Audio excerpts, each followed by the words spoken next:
Ladies and gentlemen, welcome back. Etheria is getting ready for its actual real launch, I guess. That's what the devs are going with. There was some social media posts where they're like, thank you for everyone who's played our limited test. It was like 3 months into the global launch that we thought, no, we're launching in Korea, China, Japan, I think as well. At the end of September here, I think it's around the 27th, 28th. So end of this week is what it sounds like it's doing. That's going to be the launch, but we're going to go over the patch notes here. There's going to be some balance changes that we're going to go over and touch on in here as well. I'm looking forward to seeing those for the first time. Balance patch notes version 0924. Now, I expect to see a lot of like login rewards, stuff of that nature. And this is going to be coming to us the 24th, which is going to be as of recording tomorrow. So cool. Let's check this out. We're going to get 100 or 200 hydro crystals here. Here's the first one, the Hyperlink Gala, which is going to be like a little bit of rewards for everybody. And then I think we're also going to be able to get an Apex Animus. It's going to be the light dark unit selector as well. So we're going to get some free stuff here. It doesn't really denote how many of these we're going to get. We're going to get a ton of lattices. Who knows? But as long as you check in for 2 days, you're going to get the card as well, which is the big one here. And your selection is going to be between Masya, Mio, Lilium, Doki Doki, Heinrich, Shadow Sania, as well as Lily. So we have some very powerful contestants for a selection here. I think personally, since I already own all of these characters, lucky me, I'm just going to get a dupe for Lilium. Free stats, why not? And one of the best characters all around. A lot of these characters do see a ton of play. Shadow Sania is probably the one that's fallen off the most as far as progression goes, because while most people who are still playing the game don't really need the Shadow Sania to get you over that like Terramaton, like Hell 1-2 hump right into Inferno there, but for brand new players, she is exceptionally strong to pick up. Lilium, just 10 out of 10. Lily's there as well. If you're one of those Lily restarters, I don't have Lily, I'm not going to play the game.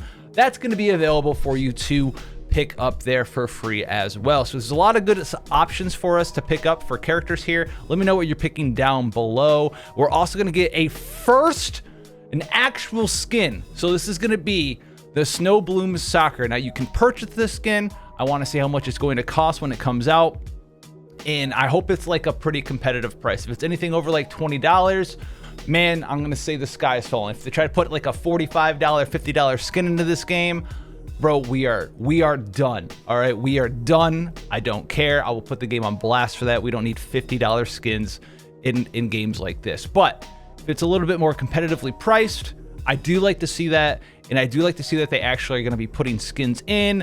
And well, when it was released or leaked that the Chinese banner, everyone was like, why isn't Yelli on this? That the new banner for the real global launch is going to be Yelli. I told everyone that talked to me about it, Yelli's probably going to get an actual skin. We can see that here with the Snow Bloom Soccer skin. I think it looks pretty cool. I personally won't be buying it though, because, well, the game is doing things to improve, but it's still, you know what? It started pretty poorly. And a lot of players quit, and hopefully this is how they're rebranding themselves. Like, oh guys, if there's a time for them to do it, the time actually is right now with that rebrand there. And we kind of learned from ourselves, we're going to do our real global launch, right? They just got done saying that the past 3.5 months were like a beta test, basically. This is our real launch. So Yelli's coming back as well if you want to pick her up. One of the best characters in Etheria Restart, as far as just generally, you can use her in PvP, you can use her in a ton of PvE boss encounters. She's just amazing there. We're also going to be getting a limited event, the Restart Time. This is going to be like the comeback reward. So I know it is kind of funny. The game's only been out for a couple of months, but I do like to see this being taken place, because from a game design perspective, if you did mess up, you said a lot of bad things were happening, your consumers quit. And if you are really going to be like, hey guys, we messed up, this is something that you do need to have in your game. And honestly, I wouldn't mind if a gacha game just released with some sort of restart time comeback event when the game came out, right? Like if you quit, you come back, it's cool. 21 days of not logging in. So if you quit for 21 days or more, this is going to be something that you can get. 2 phases of 14-day missions. You're going to get an SSR 5-star summon. Looks like some lattices and some other goodies in here. ×2 drops at your leisure for the first 1,000 energy you use for each of those things. Another 14-day check-in for more stuff. It looks like some summons, some lattices as well. They do have 2 lattices there, so maybe this is actually showcasing exactly what we're going to be getting as a restart time welcome back package. Free lattices is pretty good. And then a reunion letter. Don't get this one twisted. This isn't like a selector thing that you get to pick the character for free. But during this restart time, during your welcome back period, you can select one of these 5, and it looks like it's going to be like Veronica, Tsukiyomi, Holden, Fukyu, and Klaus, right? You can pick one of these characters, and it's going to kind of be like the selector banner that you get as a new player at the start. You're going to be able to basically pick a banner of your choice, and then you can get them within 80 pulls as well, which is pretty cool there. They're also changing the arena stuff, it looks like here. They're adding some rewards here. So if you hit platinum in, this is a Ether Summit Arena, you're going to get a mysterious outfit for Mysterious Animus. For platinum, diamonds, you're going to get a Chaku Ring outfit. Master, you're going to get a home outfit. Mythic will get a memory imprint. Interesting. What if it's like a memory print of your choice? That'd be kind of cool. Top 200, player card avatar frame. Top 3, arena badge. So this is kind of cool for a game that kind of said, hey, we're a PvP focused game. I'm not going to touch on the whole like PvE being so grindy debacle for new players and stuff, and the account blocking and all this other wild stuff, how hard it is to actually get into PvP. But once you were able to get into PvP, the shop was there. It kind of existed. You had like the thing that reset every once in a while, but there wasn't really a ton of reason to continue to play a lot of the PvP outside of the shop. And there wasn't any sort of like big rewards for hitting certain breakthrough thresholds, in my opinion. It's cool that they're adding some outfits and skins, Master, Diamond, Mythic, Platinum.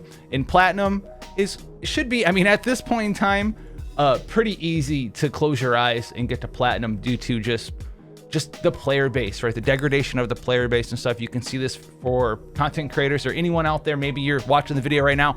The queue times for people who are in like, you know, top 200, top 100, bro. They just can't play the game some days. So this is kind of cool that this is getting added here. And then the big one here is a Summit Pass. Now stay with me for a second here. Season tasks have been upgraded to the Summit Pass, completing pass related tasks to earn a large amount of rewards, and it's completely free. So this is cool. So this is a brand new thing.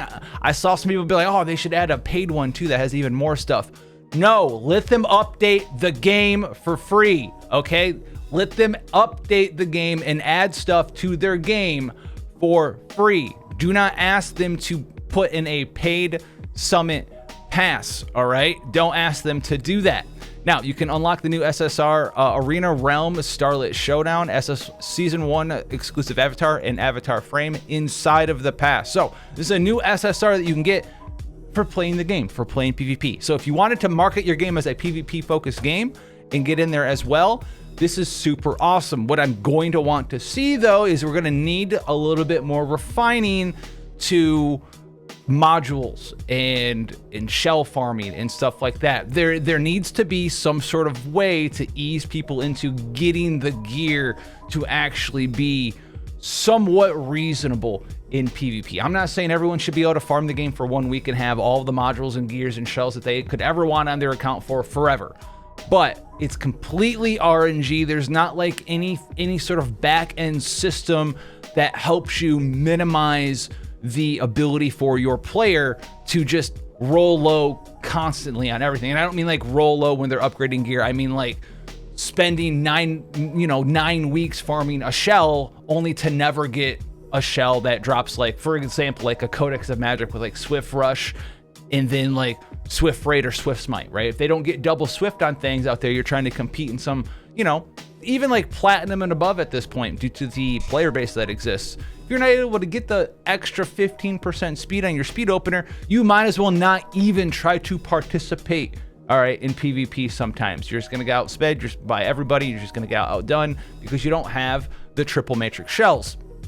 And there needs to be something added to the game that allows people to feel like they can get into PvP a little bit easier, because once someone rolls low and they just spend, you know, 4, 6, 7, 8, 9 weeks not getting, maybe they get one thing and they can't get into PvP, they'll quit the game. That's what's happened before. And as someone who has suffered from that and still does, it's really taxing on my want my drive to interact with Etheria restart. Stellar tokens from the past can in the new Stellar shop, hyperlink trial, others, chat emotes, that's cool. Oh, chat emotes and quick phrases used during matches can now be used outside of matches, which is kind of fun. I like that. They're talking about some other stuff going on. Season adjustments. We're going to look at this in a second here. Season balance adjustments, issue fixes. Guess what, guys? Tiamat is probably like one of the most broken characters. There's actually a lot of adjustments in here as well. I'm not going to read over all of these, but it was kind of surprising for us to see that a lot of these, just on glancing through, there's a lot of character issues where like character skills just weren't working correctly. People were getting 10% extra healing. Tiamat wasn't doing stuff. So, you know, we're cleaning that up. That's fine there. Let's check out the season balance adjustment here. Season 1 balance adjustment. Season's ended. Oh, we're going to see Bloodbath. Who's getting buffed? Who's getting nerfed? Hellkid is getting buffed again. The damage mod of his S3 is going up from 110 to 140. And the Shroud Barrier is getting increased again, which is nice. Shroud Barrier absorbs damage, immune to all debuffs, and then when the Shroud Barrier expires, increases the ally's turn meter by 15%. So they really want this Hellkid, they want him to be like an opener character. They just buffed him last time. They increased his speed to like 127 base speed, which is pretty significant. So he's pretty fast out there. And I think they added this turn meter increase and a larger barrier so you can help survive and sustain through a lot of things, be immune to debuffs. But they just added yet another opener character that can strip. So, you know, in the name of Plume out there. The thing that is here is that, like, yeah, if they strip your barrier, you get a 15% turn meter increase. So maybe that can help him out there. But with just the large amount of strippers inside of these teams nowadays, I don't know if he's going to be exactly where they want him to be. He just might be suffering from the other powerful characters in the meta. Rosa here, each time she scores a crit, this is for her S2, will definitely afflict the target with Blade Heart Bloom. So this is cool. I'm assuming it definitely means there's no like natty resist, there's no like, you know, anything. As long as you do a crit hit, they will always get the Blade Heart Bloom no matter what. There's no like weird check behind the scenes where you can fail it, you can't fail it anymore, which makes her much more consistent in both PvE as well as PvP. We have Tsukio B, the Queen Bee, dealing damage. Mods are the same. Reduces the cooldown for all skills for all allies in shells, including Tsukio-mi, by 1 turn, which does give her a little bit more play in some of these longer matches. One of the main ways that Tsukio-mi is used is to just boost some 0-speed DPS up to the front line with attack buff and cleave down your opponent. But if that didn't work out for you, a lot of the times she sort of just felt like she fell off in some of the longer matches, and this is going to help her out there. How much, I'm not sure, but reducing cooldowns for everybody, including herself, so she can push again faster, in addition to doing everything that she already did on her S2, is very nice. I see my man Borgny's getting buffed up again. Higher mod on his S1, so even more damage. And healing has been increased as well from 60% to 100% of the damage dealt. This is very interesting as a bruiser character out here. And it does seem like they're just upping the mods on a lot of this stuff. Hopefully we're not just upping the mods on characters and not nerfing Bloodbath or not changing the Etheria effect. But this also is going to help him out in this Bloodbath meta if that's still what we're doing, because you know what? Healing for 100% of the damage that you do, even if you are in a bloodbath situation, that helps out substantially. You know, we're not double the healing we were getting before. We're going from 60 to 100, but we're almost getting double the S1 healing that we were getting before on Borgny. And then his S1, if there's more than 4 surviving enemies, 480 to 520 mod with a chance to dispel 2 buffs. So like we were just talking about with Hellkid, 2 buff dispel.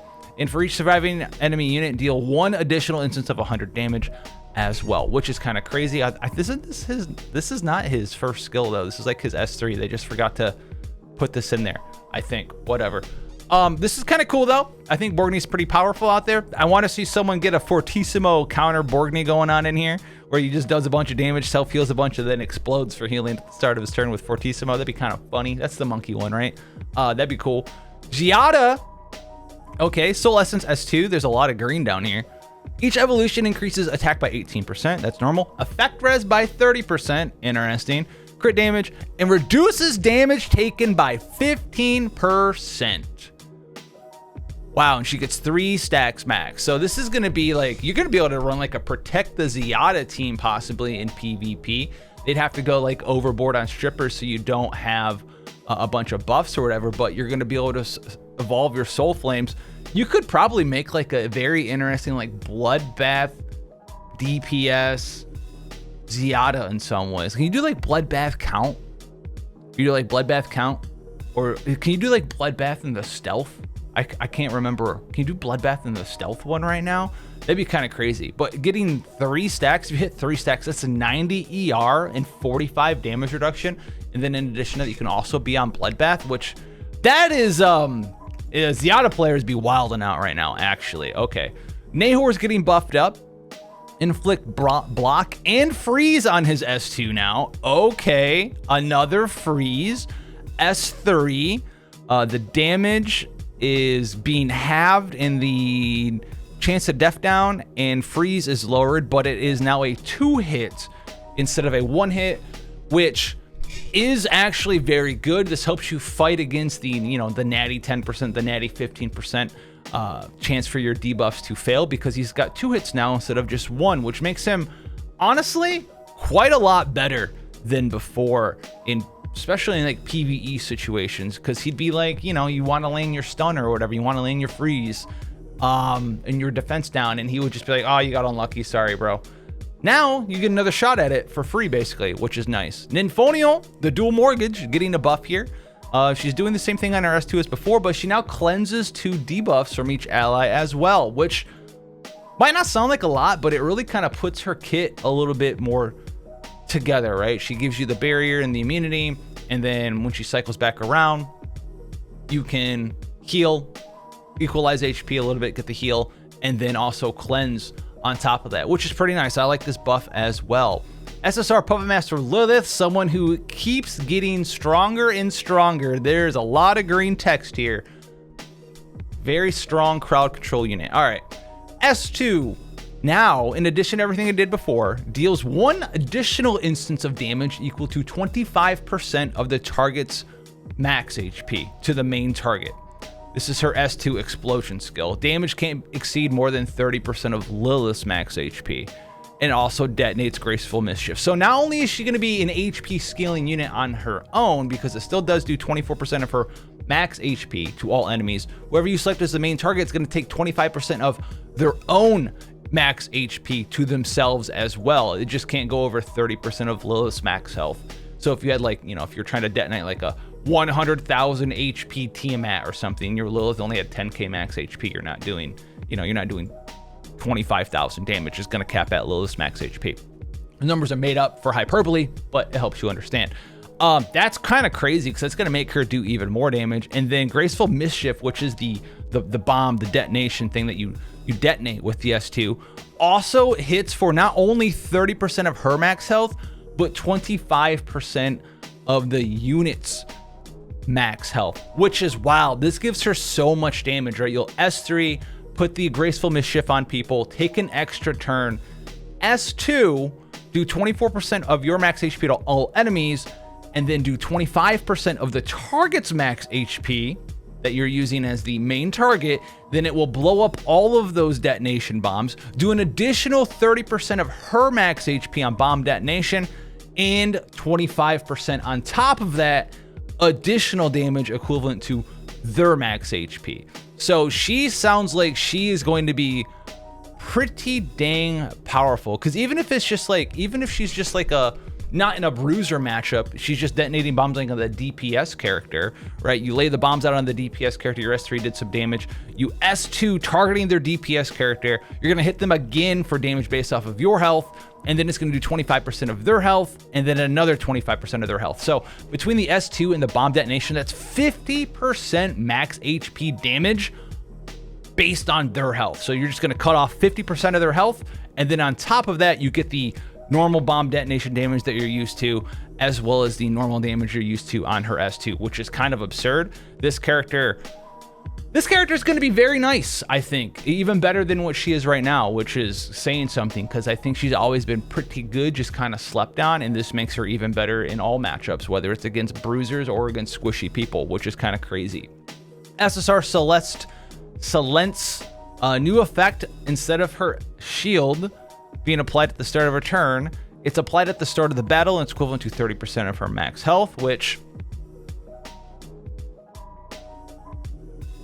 I guess it's gonna help you like live through it's gonna help you live through like more offensive PvP matchups. It also probably might make your Doki runs, if you're using Silence and Doki, when you're first starting, maybe a little bit less RNG, maybe a little bit less speed intensive if Silence is in your team there. They call her Silence here and then Celine, so who knows.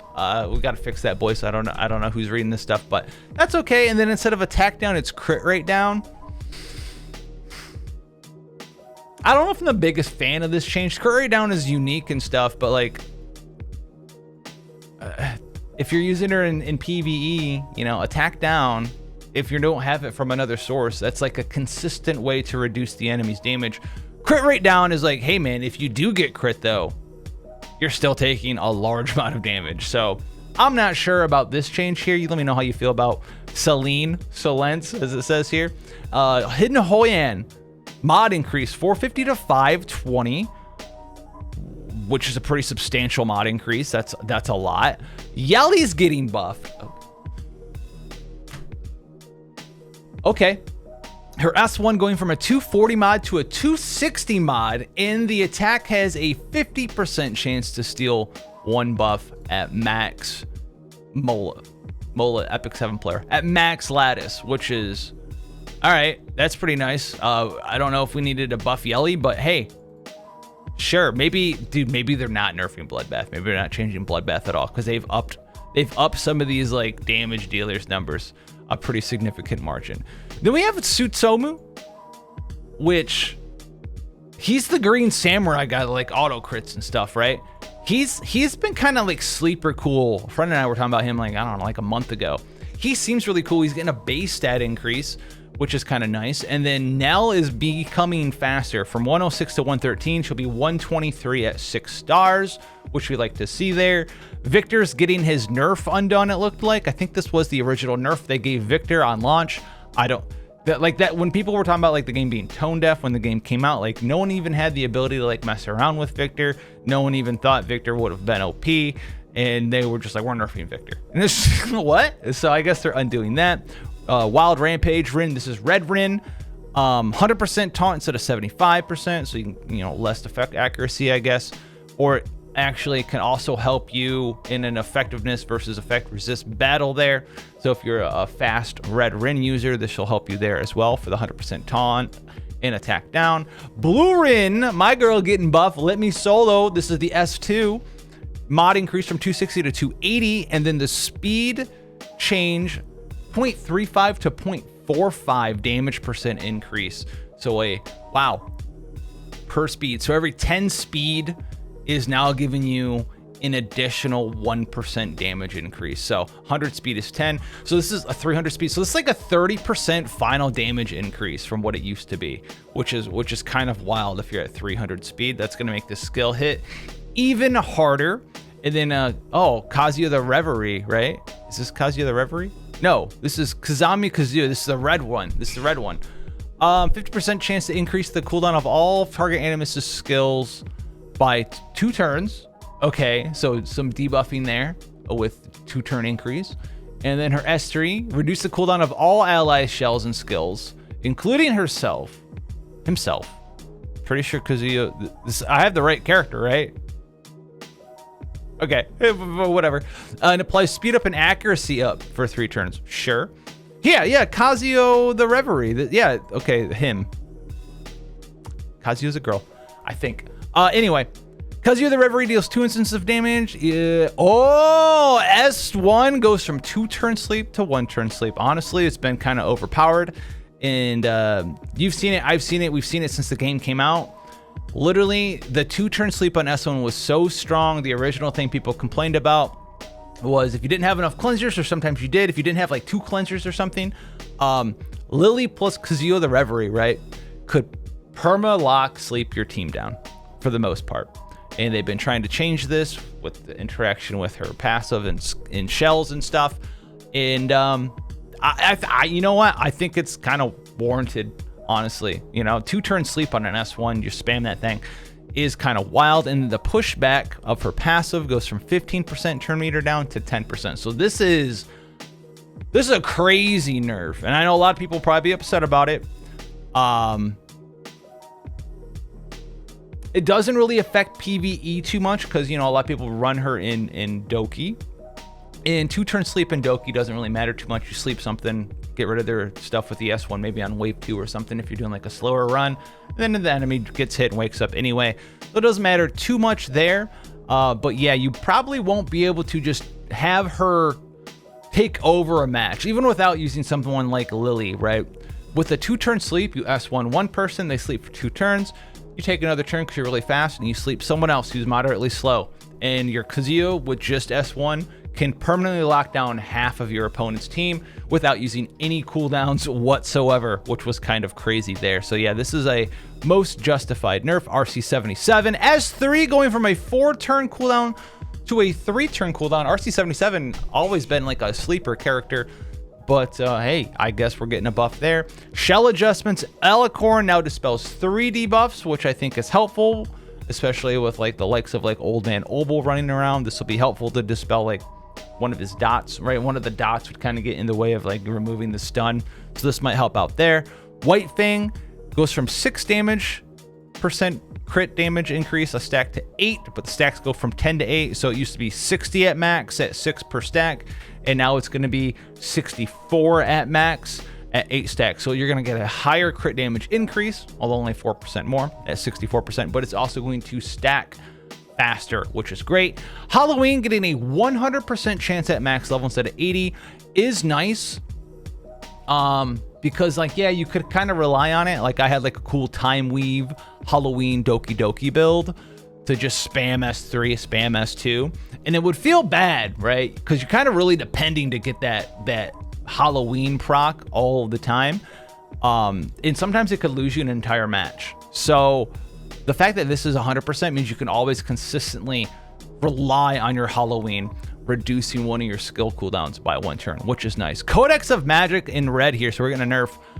In PvP modes, after being affected by Codex of Magic, skills that did not go on cooldown will have their maximum cooldown permanently increased by 1 turn. A single skill can only be affected once by this increase. The skill's cooldown cannot be reduced, which is kind of interesting, right? So in PvP modes, the skills that did not go on cooldown, but it says after being affected by Codex of Magic, the skills. So I could see this being like if Codex procs and you use a skill, both your skills will have the max increase by 1. But in PvP modes, I think it's the skill that's affected by Codex of Magic that did not go on cooldown.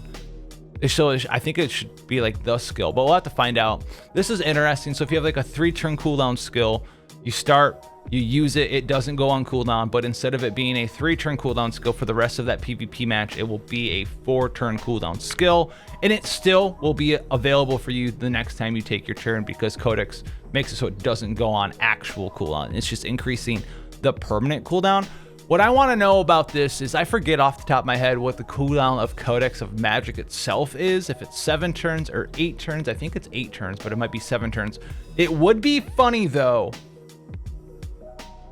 if this was an indirect buff in like mid-tier length matches, because I know this looks like it's going to be a nerf for long-term matches where like the DPS, like Obel, right, loads in S3s again, a couple turns go by, maybe you use Lily S3 on them, you S3 again, right, and it's just like, well, I just got S3 and permanently stunned like 4 times in a row. I guess I lose, guess I'll die. What would be interesting though is if there's like if this changes the interaction with a skill that normally wouldn't line up later on with your Codex of Magic normally coming off cooldown, in the fact that it gets the skill gets its cooldown increased by 1 turn would make it line up to be usable with Codex of Magic again, if that makes any sense to you, right? Like say Codex is like an 8-turn cooldown and your skill's normally like a 3-turn cooldown.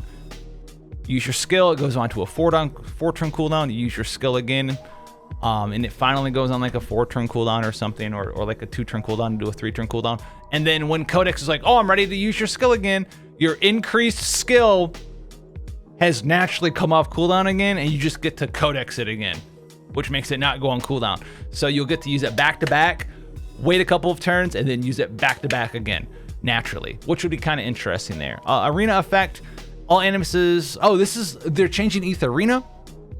First trigger is 20 cumulative action, subsequent triggers 15. I'm assuming this is faster than before. Increases damage dealt by 20%. Healing and shields are reduced by 20%. I think this is a faster Etheria close combat effect here, like a frenzy from Epic 7.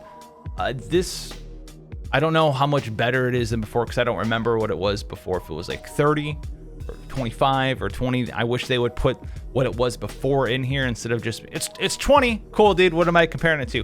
I'm not sure. But no bloodbath nerf here. So we'll see how this trends. They did add some nice damage dealing characters. I think Zenyatta with no bloodbath nerf might be a little bit of a menace if you can get her in some PvP environments. And then obviously for PvE, this makes her like very, very viable in a lot of fights in PvE if you need someone who just won't die as a DPS, because a lot of the fights that we're farming, or if you're doing some higher tier end game PvE stuff for the first time, having your DPS and the AI just choose to punch them in the face a couple of times and kill your DPS, she's gonna have 45% damage reduction, which is pretty insane if you ask me. So that's pretty cool there. I think this stuff is going to maybe shake up what's going on. I'm interested in seeing what you guys' thoughts and opinions of the patch notes totally are. If you're gonna check the game back out again or not, I'll probably log in again. I log in every day just to try to do some shell farming, and I never get anything. So I'd like to see some changes there as well. That's what I would like to see. What do you want to see? And I'll catch you guys in the next one.